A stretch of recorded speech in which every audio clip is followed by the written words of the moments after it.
हमें बुरी लगती हैं ऐसी कहने हैं जनाब वो हिंदू के तरक्की कर गए। आपको पता है कि इस वर्ल्ड कप से इंडिया को पाकिस्तानी करेंसी में कितनी आमदन होनी है? आज मीडिया रिपोर्ट कर रहा है 66,000 करोड़ रुपए की आमदनी मुतवक्को है। अरे 66,000 करोड़ रुपए पाकिस्तानी करेंसी में इसकी आमदन मुतवक्को है इंडिया को इस वर्ल्ड कप में। इतने पैसे तो शायद कभी ख्वाब में मेरा देखे हों। जो अगर आप देखते हैं ना इनके जो रेट्स हैं, जो टीवी एड्स के रेट्स हैं, मतलब उसमें भी अगर देखा जाए ना तो जो सामने आ रही हैं चीज़ें वो ये हैं कि शायद 1 सेकंड का या 10 सेकंड का जो है ना वो लगभग 90 लाख की उसका रेट है।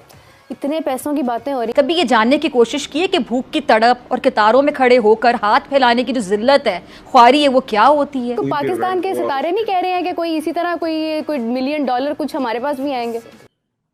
आप देखें कि जो बीसीसीआई है, जो इंडिया क्रिकेट बोर्ड है, उसने सरप्लस 1.5 बिलियन डॉलर पिछले 5 सालों में कमाया। ये इस पे हम तो बात कर सकते हैं भाई। तो क्या आईपीएल को में शामिल होना चाहिए हमारे प्लेयर्स को? मैं वो तो ले ही नहीं रहे ना हमारे प्लेयर्स। देखिए, नो डाउट इंडियन बोर्ड बहुत फाइनेंशियली बहुत स्ट्रांग है, वो किसी भी बोर्ड को खरीद सकता है, उनके लिए कोई मसला नहीं है। मतलब ये कि बीसीसीआई ज्यादा स्ट्रांग है बनिस्बत आईसीसी से। और कल को अगर इंडियन प्राइम मिनिस्टर ये सोच लेती कि हम पाकिस्तान को फंडिंग नहीं देंगे तो ये क्रिकेट बोर्ड जो है ये कोलैप्स भी हो सकता है। 66,000 करोड़, और ये पहला मौका है कि जब इंडिया अकेला इस वर्ल्ड कप की मेज़बानी कर।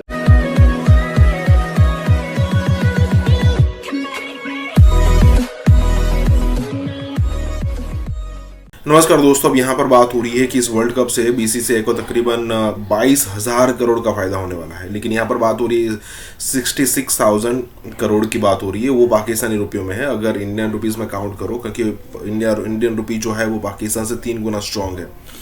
तो बात दरअसल यहाँ पर ये है कि अगर मान लीजिए कि इंडिया यहाँ पर ये जो सारी चीज़ें इवेंट ऑर्गेनाइज कर रहा है और उससे इंडिया को तकरीबन 22,000 करोड़ की और पाकिस्तानी रुपयों में 66,000 करोड़ की इनकम होने वाली है।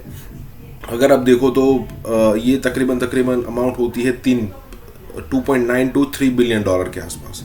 अब ज़रा सोचिए कि पाकिस्तान 1 बिलियन डॉलर के लिए, यहाँ पर भी ये जो कमर चीमा है वो इसको यहाँ पर डिस्कस कर रहे हैं कि पाकिस्तान को 1 बिलियन चाहिए, तो उसके लिए आईएमएफ के पास या फिर दूसरे कंट्रीज़ के पास जैसे कि सऊदी अरेबिया, यूएई जैसे कंट्री के पास जाकर हाथ फैलाता है या फिर तलवे चाटता है। और यहाँ पर 1 महीने के इवेंट, 1.5 महीने के इवेंट होस्ट करके इंडिया स्पोर्ट्स में, वो भी बिजनेस की बात नहीं है, ये स्पोर्ट्स है, ये एंटरटेनमेंट है, उससे 3 बिलियन डॉलर कमा रहा है। और कितने लोगों को रोजगार मिल रहा है वो बात तो अलग है। इसी के साथ ही वीडियो शुरू करते हैं।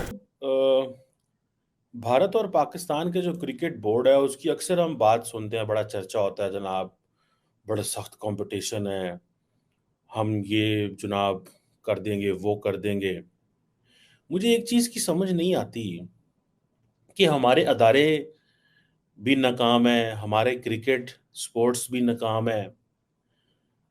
आप देखें कि जो बीसीसीआई है, जो इंडिया क्रिकेट बोर्ड है, उसने सरप्लस 1.5 बिलियन डॉलर पिछले 5 सालों में कमाया। अब आप ये इमेजिन कर लें कि 1.5 बिलियन डॉलर एक एंटिटी, क्रिकेट एंटिटी जो है, ठीक है जी। और मज़े की बात यह है कि वो कह रहे हैं 370 बिलियन डॉलर हमारा खर्चा था और हमने जनाब 919 मिलियन डॉलर का हमारा जो है वो रेवेन्यू है। अब क्वेश्चन ये आता है कि ये कहा जाता है कि ये बोर्ड का सरप्लस है और हमारी पोजीशन ये है कि हम किस पे डिपेंडेंट हैं? हम इंडियन बोर्ड के रेवेन्यू पर डिपेंडेंट हैं। याद है ना आपको वो होगा, क्या नाम है उसका, रमीज राजा की स्टेटमेंट जो थी, ठीक है, जो रमीज राजा साहब ने पार्लियामेंट में दी थी, जिसको अक्सर मैं जिक्र करता हूँ। ये आप लड़का देखें जो क्या नाम है इनका, जय शाह साहब जो है, ये ज़कात अशरफ साहब के सामने लड़के ही है ना यार। मतलब ज़मीन और आसमान का फ़र्क है, ज़मीन और आसमान का फ़र्क है। तो ये देख लें ये किस तरह काम कर रहे हैं। इससे पहले हम देखें नजम सेठी साहब जो हैं, वो भी एक बूढ़े शख्स है, 70+। ये साहब भी 70+। उन्होंने यंग लड़का लगाया हुआ है जो मेहनत कर रहा है, काम कर रहा है, उसने पकड़ के चीज़ें जो हैं वो ट्रांसफॉर्म कर दी हैं। हमें बुरी लगती हैं ऐसी कहने हैं जनाब वो हिंदू के तरक्की कर गए ने, ईसाई के तरक्की कर गए ने, यहूदी के तरक्की कर गए, मुसलमान पीछे रह गए। मुसलमान नहीं पीछे रह गए, जब मेहनत करेंगे, जब मेरिट नहीं होगा, जब अकाउंटेबिलिटी नहीं होगी, जब ट्रांसपेरेंसी नहीं होगी, जब सिस्टम में लोग जो है अपनी मर्जी के बंदे डालेंगे। ये नहीं है कि चलो इंडिया में वो जिसे वो कहते हैं कि मर्जी नहीं चलती, वो भी अपनी मर्जी से लोगों को लगाते हैं, but at the end of the day के ट्रांसपेरेंसी एंड अकाउंटेबिलिटी तो हो। हमारी एलीट की तो भूख ही खत्म नहीं होती, हमारी एलीट की तो भूख ही नहीं खत्म होती। अब इंडिया का कहा जाता है कि पिछले साल जो बीसीसीआई ने मीडिया राइट्स जो थे, जो बड़े पॉपुलर हुए थे, इंडियन प्रीमियर लीग के जो मीडिया राइट थे, वो 6.2 बिलियन डॉलर के बेचे थे यार। मतलब $1 अरब के लिए पाकिस्तान तरस रहा है। For a billion dollar UAE के पास भागते हैं, for a billion dollar Saudis के पास भागते हैं, फॉर अ बिलियन डॉलर और $6 अरब जो उन्होंने जनाब मीडिया राइट्स दे दिए आईपीएल के। फिर एक गल्ला कर देने, फिर कहते हैं जनाब तरक्की कैसे हुई, हम ऐसे क्यों नहीं कर सकते, तो हम वैसे क्यों नहीं कर सकते। आप अपनी हालत देखें, हमारी क्रिकेट की हालत देखें, हमारे अदारों की हालत देखें, हमारे पॉलिटिक्स है। अच्छा मजे की बात बताऊं, हमारे जो लोग आते हैं क्रिकेट में आते हैं, उनका दिल करता है हम याल्ला झूठ होवे सानू पीसीबी तो बाहर ना कढ़ना। जो बंदा जिस नौकरी पे लग जाता है वो वहां से निकलने का नाम ही नहीं लेता, वो इतना फिक्स हो जाता, कहता बस ठीक है रोटी रोजी लगी, बच्चे नहीं छठो पर। और अदारे ऐसे थोड़ी चलते हैं, अदारे ऐसे थोड़ी चलते हैं कि जी ठीक है अब जिसे कहते हैं ना कि चल रहा तो चल रहा।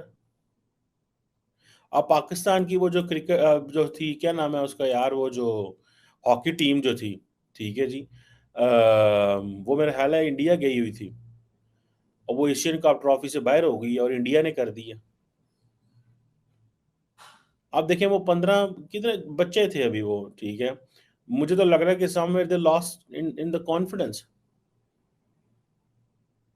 लेकिन पाकिस्तानी जो हैं, हमारे बच्चों की वो कॉन्फिडेंस ही नहीं रहे, वो हमारी कौम का कॉन्फिडेंस ही शेक हो गया। मैं आपको बात बताऊं, मुझे ऐसा लगता है एट टाइम्स कि ये मसला नहीं है कि हम कोई डिलीवर नहीं कर सकते या लोगों के अंदर जान नहीं है या खेलना नहीं आता, और दूसरा हम इन्वेस्टमेंट्स ही नहीं कर सकते। अगले दिन वो कह रहे थे, कल मैं देख रहा था मिनिस्टर फॉर रेलवे को, पाकिस्तान में जी वो 60-70 बंदे मर गए इसलिए बिकॉज हम रेलवे ट्रैक पे इन्वेस्टमेंट नहीं कर सके, हम रिपेयरिंग पे पैसा नहीं लगा सके। सो आज हालात ये खराब हो गए कि हम क्रिकेट मैच हारेंगे, हम हॉकी हारेंगे, हम स्क्वैश हारेंगे, हम बाकी चीज़ें हारेंगे, हमारे लोग मरेंगे, क्योंकि हम इंफ्रास्ट्रक्चर को ना तो अपग्रेड कर सकते हैं और ना नया पैसा लगा सकते हैं। आपने हॉकी खेलनी है तो ऑस्ट्रोटर्फ चाहिए भाई। पाकिस्तान क्रिकेट बोर्ड आईसीसी की फंडिंग पे 50% चलता है, और आईसीसी फंडिंग ये होती है कि वो टूर्नामेंट्स कराते हैं और उसके जो पैसे हैं वो अपने मेंबर बोर्ड्स में बांट देते हैं, और वो जो आईसीसी की फंडिंग है वो 90% इंडियन मार्केट से आती है। सो हमें एक तरह से इंडिया के बिजनेस हाउसेस पाकिस्तान क्रिकेट को चला रहे हैं, और कल को अगर इंडियन प्राइम मिनिस्टर ये सोच ले जी कि हम पाकिस्तान को फंडिंग नहीं देंगे, तो ये क्रिकेट बोर्ड जो है ये कोलैप्स भी हो सकता है। But they don't give to you ना, तो देते हैं आईसीसी को देते हैं उसकी फंड से जी। अब देखें ना 90% जो आईसीसी की फंडिंग है that is driven by India.